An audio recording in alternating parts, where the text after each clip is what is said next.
Hello everybody. This is a lecture of Ancient Indian Survey, and today we are going to talk about the origin of the caste system. In the previous lecture we did look at certain brief antecedents of the caste system which developed in the Vedic period of Indian history and has survived till modernity, but we are going to look at the full-fledged development of the caste system and its various theoretical background, and also its differences it had in the earlier times than in present times. Having said that, we need to understand that the social differentiation of which caste system is a type had already was there in the Indian civilization or Indian societies even in pre-Vedic times. We know of Harappan culture, and we know of certain class demarcations, certain social differentiations that existed in the Harappan system.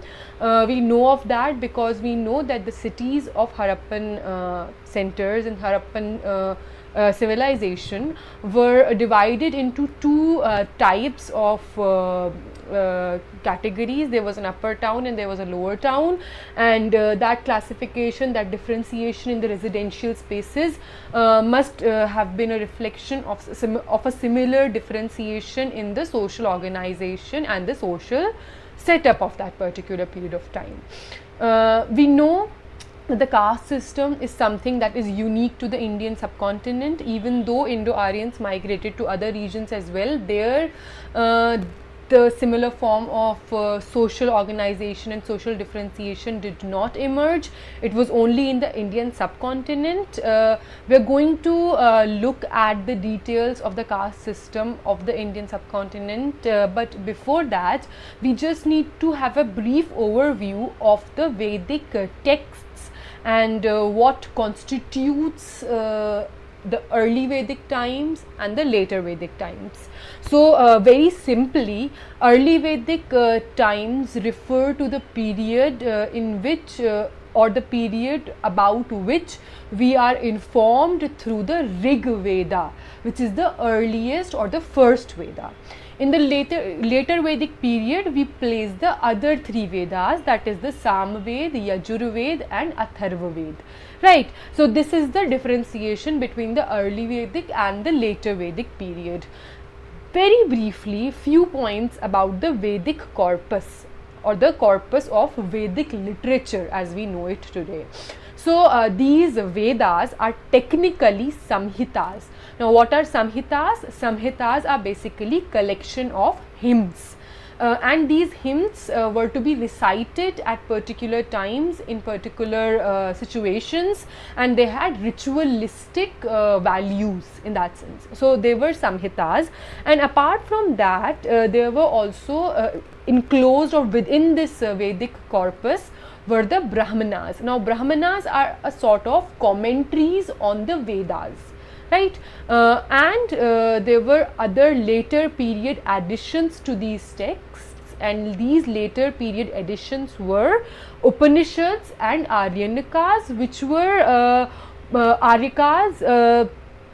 Aranyakas, which were basically later period philosophical traditions of the time. So this was the division or this was the basic types of texts or types or categories of texts which are there within the Vedic corpus. We have the Vedas, which are technically the Samhitas, then we have Brahmanas, then we have Upanishads, then we have Aranyakas. And we need to understand that each Ved or a collection of hymns had their own Brahmanas, their own Upanishads and their own Aranyakas. So Rig Ved had its own Brahmana, its own Aranyaka, its own Upanishads, and so similar was the case with the other three Vedas, right? Having said this and having understood this, we need to understand that there were many commentaries on the Vedas which are called the Brahmanas, and there were certain commentaries on these Brahmanas, which was a much later period, activity of literary nature. So this was something that was there, but the prime core of the Vedic corpus are the 4 Vedas, of which the earliest is the Rig Veda. Now let's come to the issue at hand, right? When we read about the Rig Vedic times, we know about that time that Rig Veda does not talk of the caste system as it developed later. Rig Veda basically talked about 2 varnas meaning color, right? So there were 2 categories of different kinds of people which existed at the time, which was observed by the authors of the Rig Veda. These 2 distinctions or 2 distinct categories were culturally very different, and they were the Aryavarna and the Dasavarna, right? Now in the last book, the 10th book, in one of the verses, there is mention of the 4 varnas as they were developed in the later Vedic period, right? And what was this verse? This verse was this verse relates to the creation of these various categories of human beings, and amongst them, they are divided into 4 types, and technically, according to this particular verse, they are created from one ideal Purusha. Purusha meaning that Purusha is a symbolic depiction of the god or the creator. And according to this verse, from the mouth of that Purush emerges the Brahmana. From the arms of that Purush, of that divine entity, emerge the Kshatriyas or the warrior clan, from which is termed as Rajanyas. Kshatriyas are termed as Rajanyas, and from the thighs of that particular Purusha emerge the Vaishyas, and from the feet of that particular Purusha emerge the Shudras. And this is the first time that we have come across the term Shudra in the Vedic corpus, in the Vedic literature. Right. So this is one hymn in the Rig Vedic text which talks about the 4 varnas. The 4 varnas otherwise are mentioned in the later Vedic texts. Right. So this is the idea that we need to understand. This is the basic background of what we know of the caste system in the early Vedic time. Also, we know that there were people in the early Vedic period which did not, there was no hereditary association of a particular occupation. We'll come to that later. It's not a concern right now. We just need to understand that in the early Vedic times, there were no 4 divisions technically, and they emerged towards the end of the early Vedic and towards the beginning of the later Vedic period.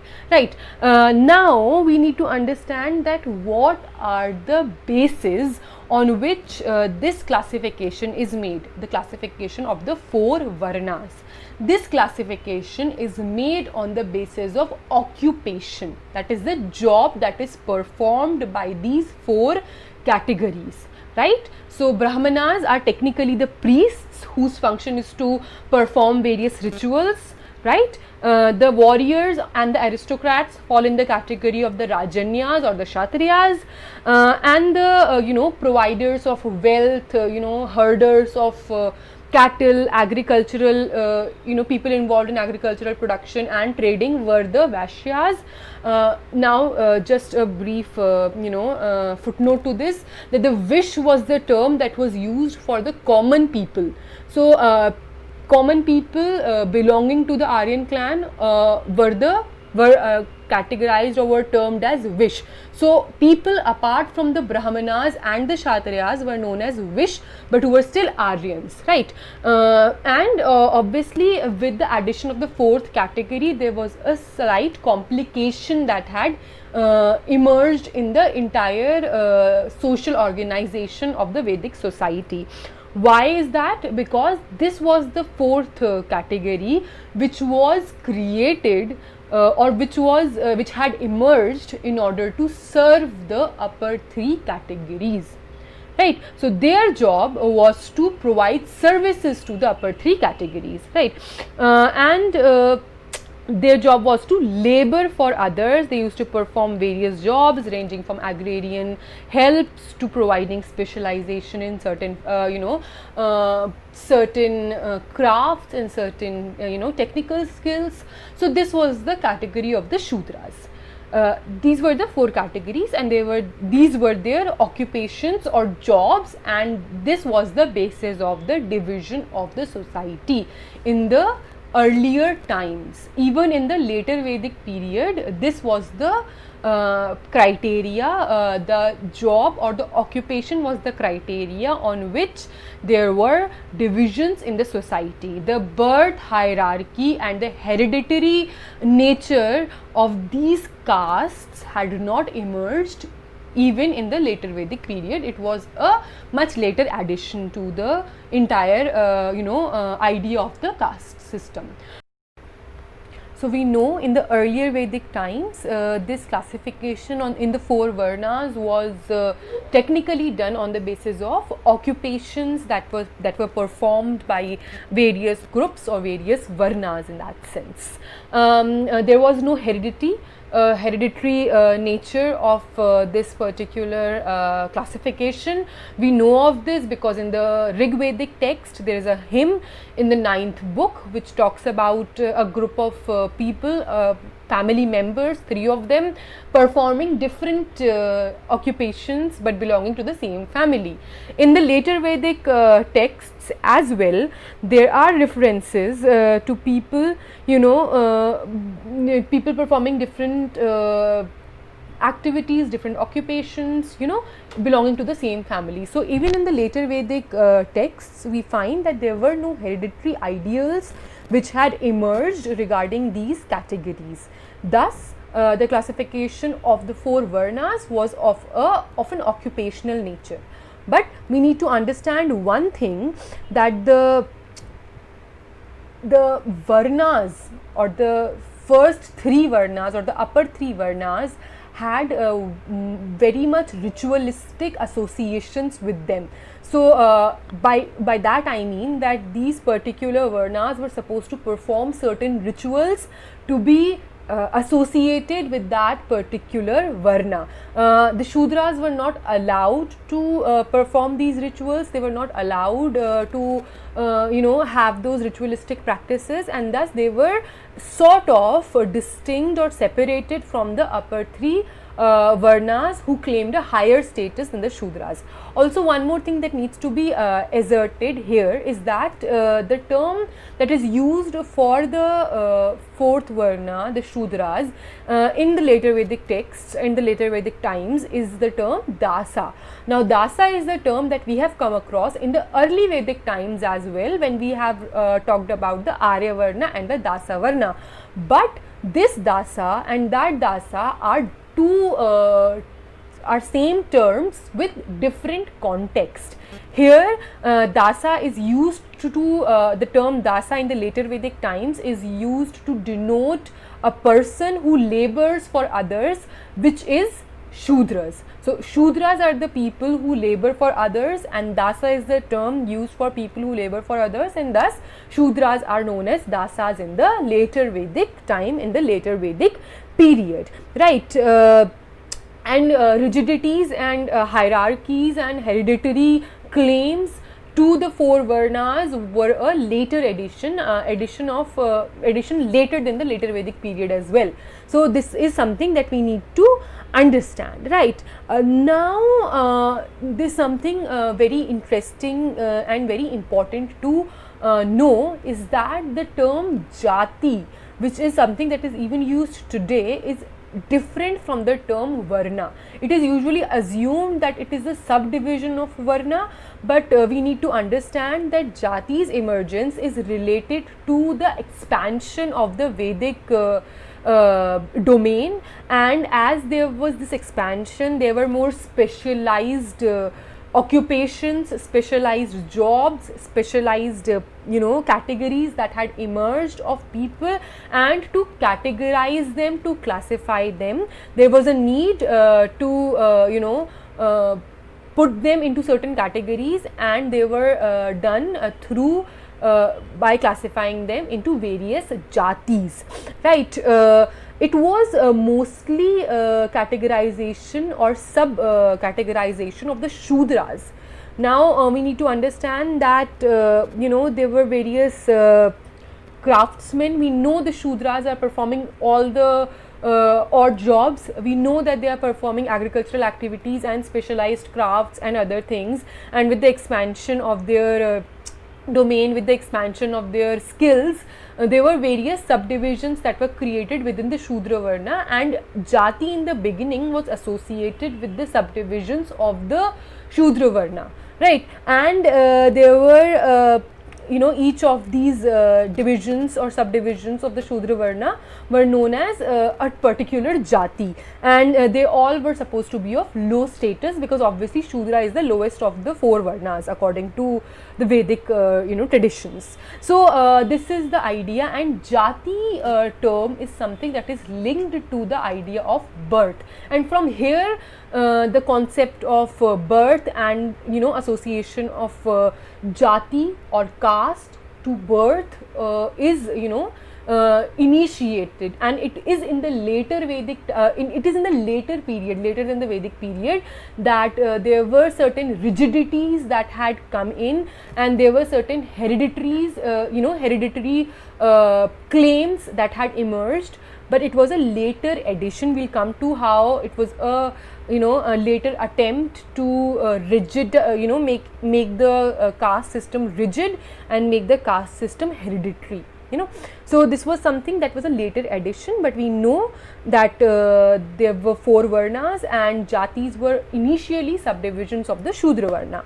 Now Varnas are, as I said, that Varnas were associated with special rituals, and the upper 3 Varnas were very typical, very particular about the various Varnas that various rituals that they used to perform, and there were certain other markers which identified or which were important regarding the Varna system. What were these markers? There were markers of not marrying outside their particular Varna, and obviously the occupational angle was the basic classifier, the rituals were there, the occupation was there, and also the endogamous nature of a Varna was a very important factor. The fact of not eating outside their Varna was something that was added later, but the endogamy was there from the later Vedic period itself. So as Shudras were excluded from the ritualistic practices, thus they were not categorized in the upper 3 categories of the Varnas, which were very particular about their rituals, about their endogamy, and about their occupation as well. So occupation was the basic defining factor, and the ritualistic performances or ritualistic vigor, and also the fact that they were endogamous was something that was really important for maintenance of the Varna status of the upper 3 Varnas. Regarding Shudras, Shudras had their own practices, had their own rituals. They were not the Vedic rituals, because they were not supposed or not allowed into that fold of the upper 3 Varnas, and also it was one of the alternative explanations of the Shudra caste, that they were born out of marriages which were made between 2 Varnas. So if there were certain inter-Varna marriages, the byproduct of that marriage would be a Shudra. So something that was very important, and something that was very assertive of the endogamous nature of these Varnas. So it was with the expansion of the Vedic domain, new people were inducted in the society, and they were placed into various categories according to their origins, their social status, and obviously their occupation, which was the original basis on which this classification was made, but eventually there were addition of certain rituals, and it was by the first millennium AD that there were attempts at establishing a firm hierarchy amongst these four varnas, with Brahmanas being claimed as the purest and Shudras being claimed as the meanest of the four varnas, and obviously with the spread and with the induction of more people, spread of the domain, changes were included, and there was also subsequently a fifth category which was added, which were known as, or which were treated as, untouchables, whom we know as Dalits now. And this category was added much later, and their presence was considered polluting by the upper varnas or the upper castes in that sense, right? So we know now that just to conclude, that we know that it was only in the later times, in order to confirm the continuity of the caste system and the caste hierarchy and the caste division, obviously which was beneficial to the higher castes or higher varnas of Brahmanas, Kshatriyas. There was an attempt of caste being made hereditary, and it was linked to the occupation. It was linked to occupation. There was an additional of eating restrictions that was added to this system, and there was obviously the endogamous nature that it exerted or that it had, and there was also the ritualistic elements that were already there within this system, right? So the caste system as we know it today has its origins in the four varna system of the later Vedic period. The terminologies have changed. It was with the expansion of the Vedic corpus, with the further eastward movement of these Indo-Aryans, that there were more people inculcated in their domain, and because of that inculcation there were more subdivisions that were added, more divisions that were made, and eventually the caste system became this huge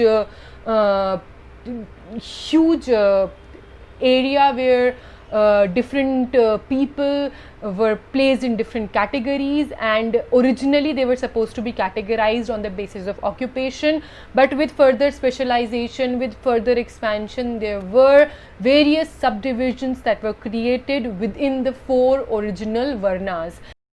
And those subdivisions within the original varna structures were known as jatis, and eventually over a period of time, with much addition and with the hereditary practices being asserted, there was the development of the caste system as we know it today. It is a long history. This is just a brief look at what were the origins of the caste system. Caste system in India has a long history. It developed over a period of time. Even the Muslim rulers of the Indian subcontinent did not do away with the caste system. Caste system is that is the idea of the caste system, that it encompasses almost all the type of social classifications that come its way, and that is why almost all the communities which came in touch with the Indian caste system adopted it, because it was very economically beneficial, because by the virtue of the caste system they can pay a particular section of society, for example the Shudras, a much lesser wage or no wage in that sense, and can get their work done. And there were many other benefits of the caste system to the higher varnas. Obviously the lower varnas or the lower jatis or lower castes were oppressed within this particular setup, but because they believed in the this particular division, and they venerated the priests who had the knowledge of the Vedas, that is why they stayed within this fold. Some of them, however, who did not want to be a part of this particular setup of the caste system and wanted to opt out of it, they ventured into new directions, and they opted for certain various emerging cults, emerging religious thought, emerging philosophical traditions which discarded the idea of the caste system, and the emergence of the philosophical traditions of Buddhism and Jainism